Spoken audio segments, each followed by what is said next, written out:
오늘 본문의 말씀은 말의 사용에 있어서 지혜자와 우매자의 차이를 보여주면서 신중하게 말을 사용해야 함을 말씀합니다. 먼저 12절에서 15절까지의 말씀은 지혜자의 말과 우매자의 말을 대조합니다.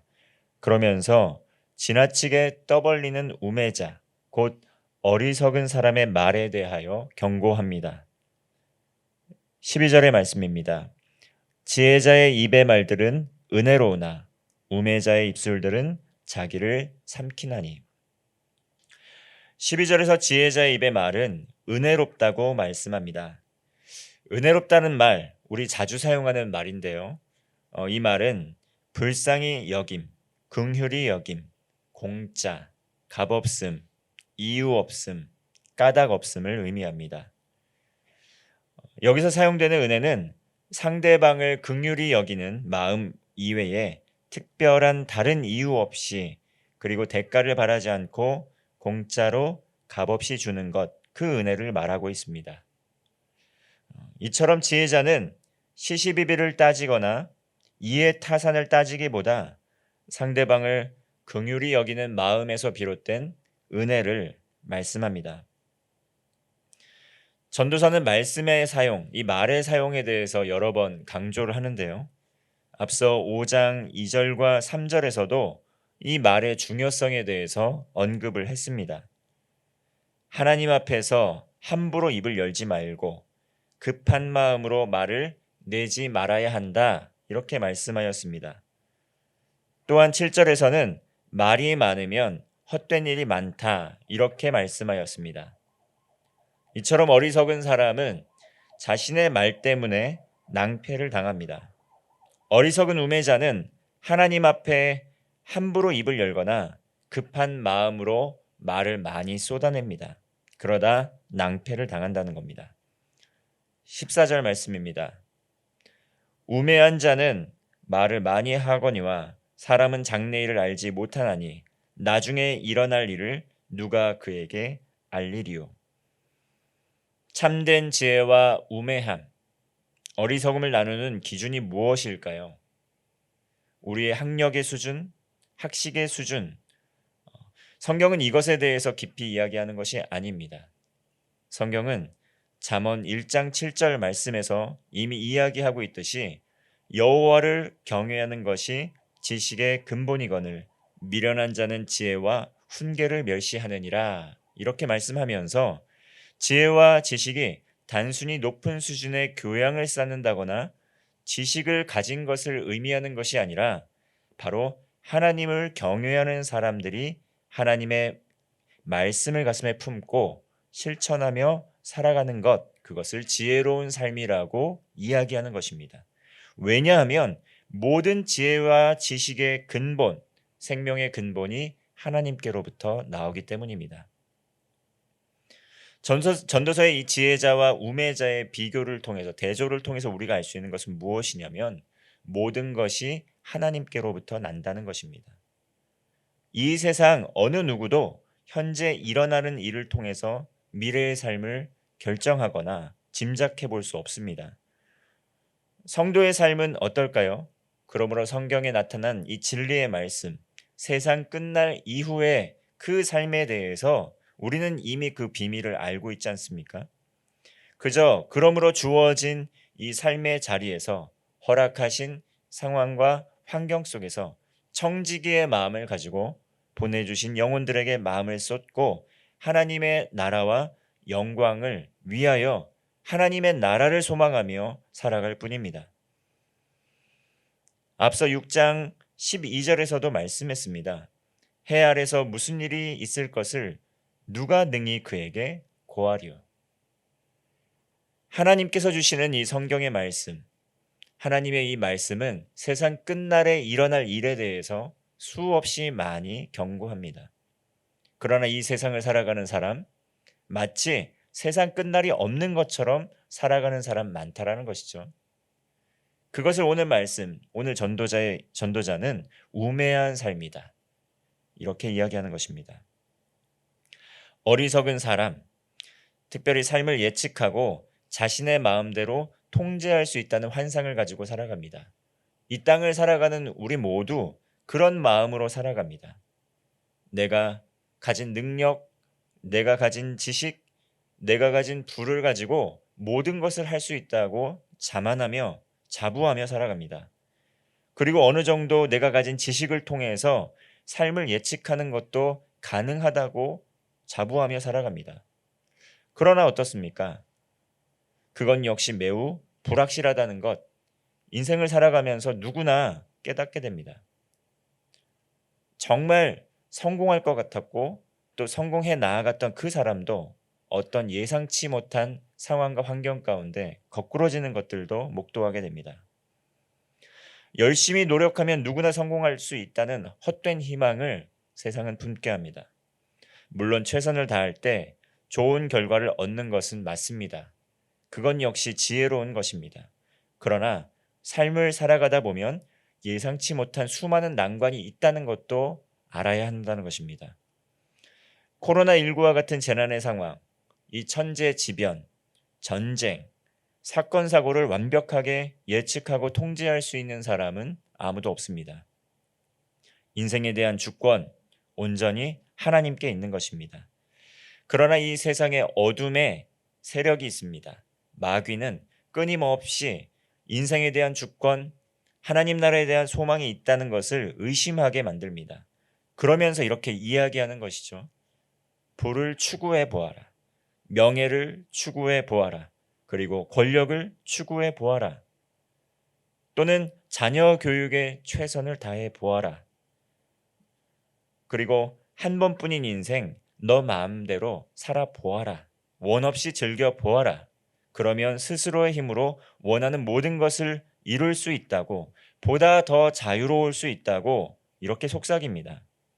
마귀의 속임수입니다. 마치 하나님처럼 될 수 있다고 하와를 속였던 것처럼 우리를 가진 방법으로 시험한다는 것이죠. 그러면서 하나님의 사람 역시 아담과 하와가 그러하였듯이 마귀의 게임에 넘어갈 때도 있고 속을 때도 있습니다. 인생이 생각대로 풀리지 않고 삶에서 고통과 시련을 겪으면서 그러는 과정 가운데 하나님을 찾고 영혼을 사모하는 그 마음을 통해 주님께 다시 돌아온다는 것입니다. 비로소 자신이 주인 되었던 삶을 버리고 하나님 앞에 겸손하게 살아갈 수 있다는 것이죠. 모든 것이 하나님의 주권에 있다는 것을 아는 신앙인은 주어진 상황과 환경 속에서 최선을 다하고 때를 따라 돕는 하나님의 은혜로 세임을 살아가며 살아갑니다. 이것은 사도 바울이 이야기했던 삶의 고백에서도 나타나는 것이죠. 내게 능력 주시는 자 안에서 풍요롭게 있거나 비천하게 있거나 내게 능력 주시는 자 안에서 내가 모든 것을 할 수 있다. 이것이 신앙인의 고백인 것입니다. 형통한 삶 속에서도 찬송을 하지만 고난 중에서도 뒤를 돌아보며 하나님의 뜻을 구하는 것, 그 가운데에서 원망하거나 섣불리 속단하지 않고 하나님을 소망하며 하나님과 동행하는 것, 이것이 지혜로운 신앙인의 삶이라는 것입니다. 이사야 1장 3절은 이렇게 이야기합니다. 소는 그 임자를 알고 나귀는 그 주인의 구유를 알지만 이스라엘은 알지 못하고 나의 백성은 깨닫지 못하는도다. 이 땅을 살아가는 우리는 이토록 하나님께서 우리의 삶의 주인이 된다는 것을 고백하면서도 잊지 못하고 알지 못하고 고백하지 못하고 따라가지 못하고 부인하는 삶을 살아간다는 것입니다. 차라리 소도 주인은 안다. 나귀도 주인의 구유를 안다. 그런데 하나님이 그토록 아끼고 사랑하시는 이스라엘은 그것을 알지 못한다. 우리를 향한 말씀이라는 것이죠. 하나님께서 사랑하셔서 예수 그리스도를 통해 구원의 은혜를 우리에게 허락하여 주셨는데 그 구원의 은혜를 받은 성도들은 그것을 잘 알지 못한다 말씀하시는 겁니다. 대림절을 맞아 이 땅에 왕으로 오신 예수님, 그 십자가 희생 무엇을 위한 것이었는지 우린 기억해야 됩니다. 그리고 시간을 아끼고 때를 아껴야 합니다. 이 세상은 온갖 처세술과 건강을 지키기 위한 방법으로 끊임없이 우리에게 지혜와 지식을 제공하는 것처럼 보여줍니다. 알려줍니다. 하나님 나라를 위하여 관심을 쏟기보다는 나를 위하여, 나의 안위를 위하여, 나의 건강을 위하여, 나의 삶을 위하여 시간을 투자하게 만듭니다. 그러나 이러한 것도 시간의 흐름에 따라 다르다는 것이죠. 몇십 년 전에 건강에 좋다고 했던 것, 획기적인 것도 몇십 년 후에는 몸에 좋지 않고 건강에 독이 된다라는 것으로 밝혀지기도 하고, 그리고 몇십 년 전에는 이것이 이 나라를 강하게 만드는 가장 좋은 방법이라고 했던 것도 몇십 년이 지나면 방법이 또 바뀌는 것도 보게 됩니다. 과거에 좋았던 것, 현재는 바람직하게 여겨지지 않고 더 이상 필요 없고 쓸모없게 여겨지는 것 많다는 것이죠. 그러므로 이 세상은 영원하지 않고 불완전합니다. 그러나 하나님의 말씀은 다르죠. 시대를 초월해서 하나님의 말씀은 살아있고 활력이 있고 우리의 영과 혼과 관절을 찔러 쪼개기까지 하는 능력이 있습니다. 20절의 말씀에서도 언어 사용의 신중함에 대해서 말씀하는 것이죠. 심중에라도 왕을 저주하지 말고 침실에서라도 부자를 저주하지 말라. 공중의 새가 그 소리를 전하고 날짐승이 그 일을 전파할 것이다. 마음에 있는 생각은 무심코 무심결에 말로 표현되는 겁니다. 그리고 그 말이 돌고 돌아서 결국은 당사자의 귀에 들어간다는 것이죠.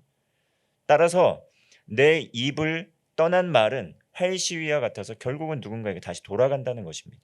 좋지 않은 말을 하면 결국 그 말이 당사자의 귀에 들어가서 씻을 수 없는 상처를 만들게 됩니다. 가족들도 그렇습니다. 교회에서도 그렇습니다. 직장에서도 그렇습니다. 모든 삶의 현장에서 그렇다라는 것이죠.